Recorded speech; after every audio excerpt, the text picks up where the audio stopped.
नमस्कार दोस्तों, जीके अड्डा चपराना ऑनलाइन प्लेटफॉर्म पर आप सभी का हार्दिक स्वागत और अभिनंदन है।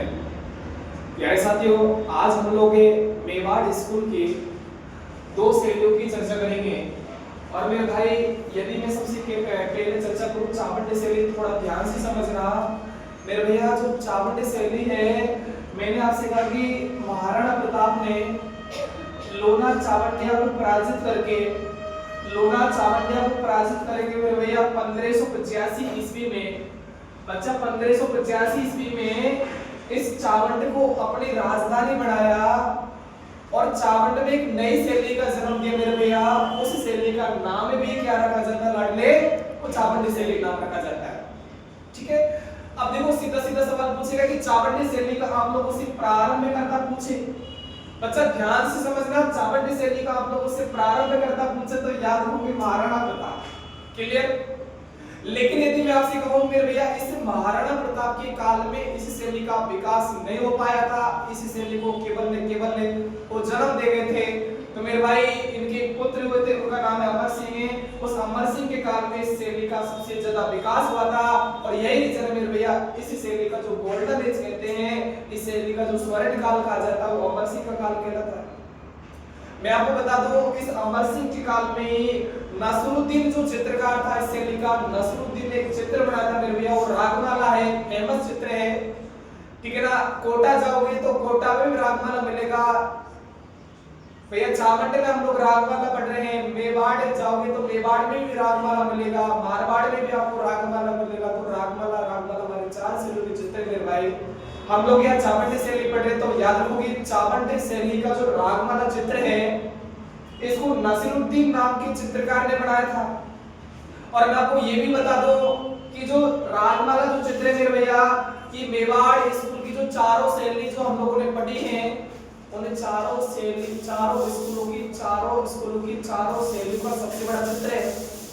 तो याद रखोगे वो रागमाला है। और मेरे भैया, यदि मैं आपसे कहूं वर्तमान कंडीशन देखी जाए तो वर्तमान में दिल्ली संग्रहालय रखा हुआ है। क्लियर? और आगे अगली शैली की यदि मैं आपसे कहूं देवगढ़ शैली है। जो देवगढ़ शैली जो है बेटा, ये देवगढ़ पहले मेवाड़ का एक ठिकाना हुआ करता था। आपको विदित होगा, ठिकाने में ठिकानेदार बैठते थे भैया। रियासत एक हुआ करती थी और रियासत को संभालने के लिए राणा महाराणाओं ने दोस्तों अलग अलग ठिकाने बांट दिए। प्यारे साथियों, आपको अवगत होगा कि जो मेवाड़ रियासत हुआ करती थी, राजस्थान की सबसे प्राचीन रियासतों में से एक है। और मैं आपको बता दूं, जो मेवाड़ रियासत जो थी, इसमें कुल मिलाकर 16 ठिकाने थे। तो बच्चा, पहले ही जो देवगढ़ है, ये मेवाड़ का ठिकाना हुआ करता था। वर्तमान कंडीशन में भैया याद रखोगे राजसमंद में है। बड़ा शानदार बिंदु है, बड़ा लाजवाब है, थोड़ा ध्यान से समझना।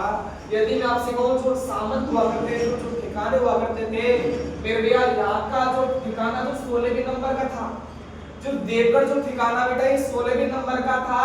तो बेटा, मैं आपसे कहूंगा कि जो देवगढ़ का जो सामंत है ना, जो ठिकानेदार है ना, वो 16वीं उमराव कहलाते हैं। बड़ा शानदार है। तो याद रखो कि जो देवगढ़ के जो सामंत है, वो 16वें उमराव कहलाते हैं। यदि मैं आपसे कहूंगा कि जो देवगढ़ जो है ना मेरे भैया, यहाँ पर चुंडावतों का शासन हुआ करता था। बच्चा, जो चुंडावतों का जो शासन था, ये भी मैं आपको बता दूं, कुंवर चुंडा के जो वंशज थे वो चुंडावत कहलाए। प्यारे साथियों, आगे चुंडावतों में एक व्यक्ति हुआ द्वारकादास चुंडावत। और लाडले याद रखोगे 1680 में इस द्वारकादास चुंडावत ने एक शहर बसाया।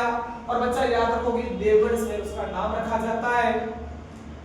और मेरे भैया, इस शैली का यदि हम लोग प्रारंभ करता पूछा जाए, या सबसे ज्यादा विकास पूछा जाए, या गोल्डन एज पूछा जाए, या सबसे ज्यादा विकास पूछा जाए, तो याद रखोगे दोनों में ही महाराणा जैसी की करना है। क्लियर? बाकी इतना याद रखोगे, यदि इस शैली को जो प्रकाश में लाने का श्रेय, इसको पहचान जो दिलाई थी मेरे भैया, उस व्यक्ति का नाम याद रखोगे श्रीधर अंधारे था। श्रीधर अंधारे को इस देवगढ़ शैली को प्रकाश में लाने का श्रेय जाता है। प्यारे साथियों, हम ये कह सकते हैं दीवारों पर जो चित्र बनाए जाते हैं ना, बड़ा शानदार, बड़ा लाजवाब बिंदु हो सकता है कि जो दीवारों पर जो चित्र बनाए जाते हैं उसको भित्ति चित्र कहते हैं मेरे भाई। और राजस्थान के अंदर जो शेखावटी क्षेत्र है वो भित्ति चित्रों के लिए अपने आप में जाना जाता है। लेकिन यदि मैं आपको जो देवगढ़ शैली है ना मेरे भैया, और देवगढ़ शैली की जो भित्ति चित्र है ना, दो महलों में देखने को मिलेंगे। एक तो मोती महल याद रखोगे, और एक अजारारी ओबरी। बच्चा, ओबरी एक स्थान होता है जहां पर चित्रकार चित्र बनाते थे। क्लियर? ये एग्जाम में पूछा जा सकता है, अच्छा सवाल है। तो मोती महल और अजारारी ओबरी, ठीक है बच्चा। एक बात और याद करना, एक ऐसी शैली बेटा, एक ऐसी शैली जिस पर तीन शैलियों का प्रभाव देखने को मिलता है।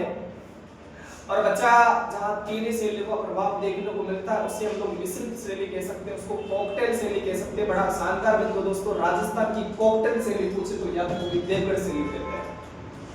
मैंने आपसे कहा तीन शैलियों का प्रभाव देखने को मिलेगा। और बच्चा, छोटी सी ट्रिक याद रखोगे, एमएमडी याद रखोगे।